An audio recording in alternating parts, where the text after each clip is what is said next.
প্রায়শই একটি কথা খুব বেশি শোনা যায়, হাই কোলেস্টেরল। জানেন এর কারণ কি? এক কথায় বলা যায় খারাপ খাদ্যাভ্যাস। স্যাচুরেটেড ও ট্রান্সফ্যাট যুক্ত মাংস, whole milk dairy products, deep fried food, sugary baked খাবার এবং বিভিন্ন প্রসেসড ফুড রক্তে খারাপ কোলেস্টেরল বা এলডিএল এর মাত্রা অনেকটাই বাড়িয়ে দেয়। এই এলডিএল রক্তের মধ্য দিয়ে প্রবাহিত হবার সময় ধমনীগুলিকে ধীরে ধীরে মোটা করে তোলে, যার ফলে বিভিন্ন হার্ট ডিজিজ এমনকি স্ট্রোক হওয়ার সম্ভাবনা বেড়ে যায়।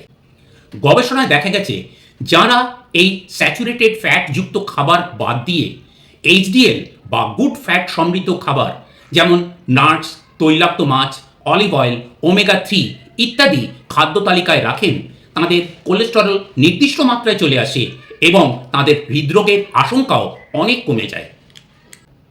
আবার নতুন কিছু ইনফরমেশন নিয়ে দেখা হচ্ছে পরের ভিডিওতে।